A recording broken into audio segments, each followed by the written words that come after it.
Hey everyone, Namaskar and welcome to Curries with Bumbi. Today I will show you how to make delicious sweet potato cakes.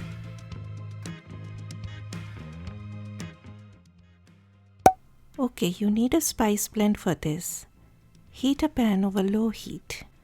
Add cumin seeds, coriander seeds, fennel seeds. I got fascinated seeing these colorful peppercorns at my grocery store. You can use just regular black peppercorns. Then a small cinnamon stick, green cardamoms, and a dry red chili. You can even use red pepper flakes or leave it out if you do not want your sweet potato cakes to be overly spicy. Dry roast them over a low heat, stirring them constantly till they become fragrant.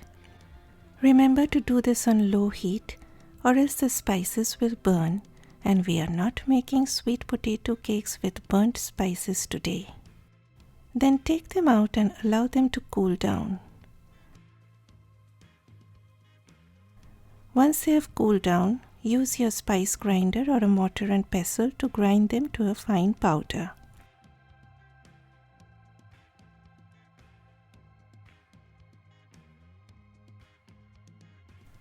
Addition of salt to the spices helps in the process of grinding. Here we are looking for this kind of a situation.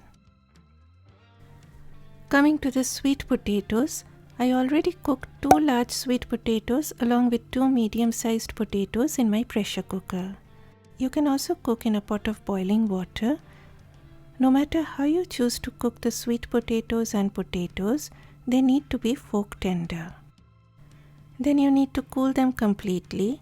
It is very important to cool them out or else they will break while pan frying them. You can even cook them a day before you plan to make the cakes.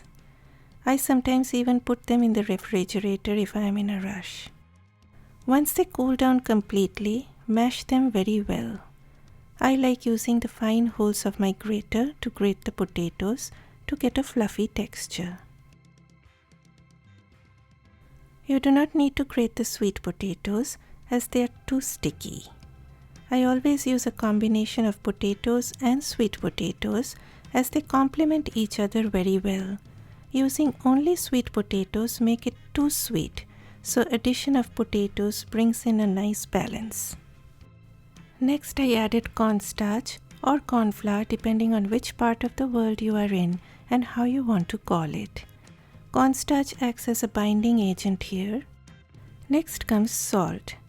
Remember that you also added salt while grinding your spices.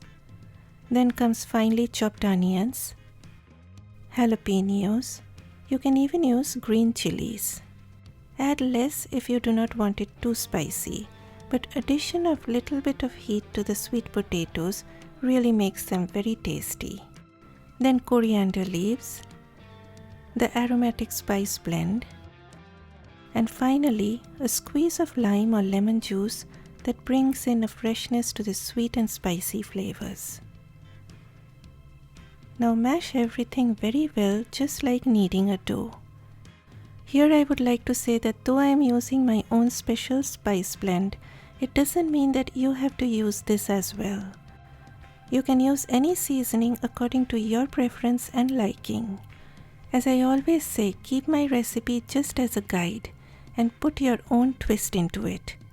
After all, you are the boss of your own kitchen. Now coming to shaping the cakes. Applying little oil onto your palms will help in forming the cakes. First, shape them into round balls.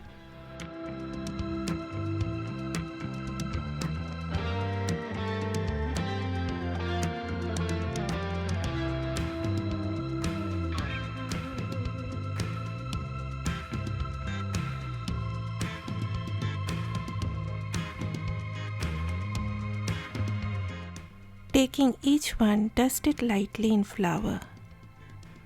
Shake off the excess flour.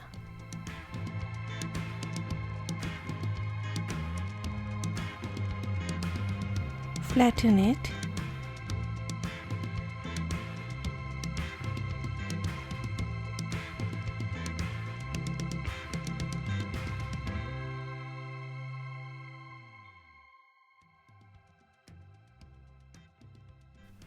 Then roll like a wheel on a flat surface to flatten the edges and get a neat shape. Again, you do not need to be so neat. Do it in whatever way you can, but do not flatten them out too thin.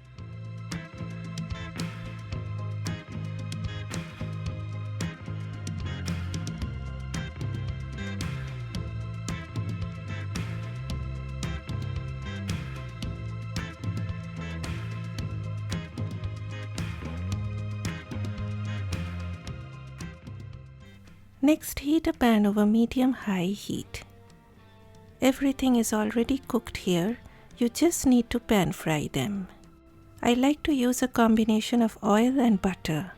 You can even use only oil if you have any concerns, or a combination of oil and ghee. The choice is all yours. Remember that they are pillowy soft, so please handle them with a lot of love and care. Fry them on medium-high heat.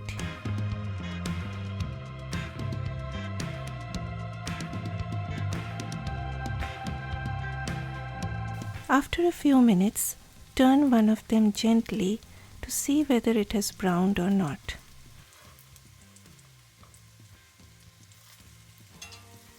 If you are not satisfied with the browning, then don't turn the others yet.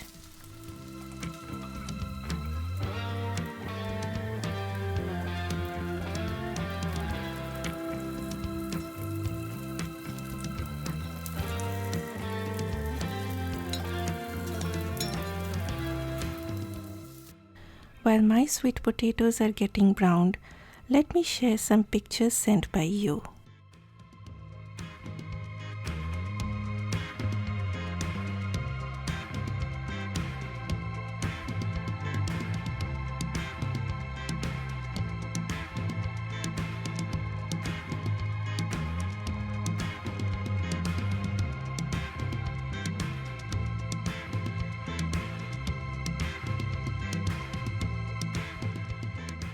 Okay, they look like gorgeous rounds of joy to me, so time to take them out. Fry them in batches. As I always say, overcrowding will lead to steaming and you won't get that browning. Serve them with ketchup or any dip of your choice. You can serve it as a snack or an appetizer or as a side with roasted vegetables or roasted chicken. Gave you so many ideas. So now just make them and enjoy this yummy goodness. Take care, my friends. Bye bye.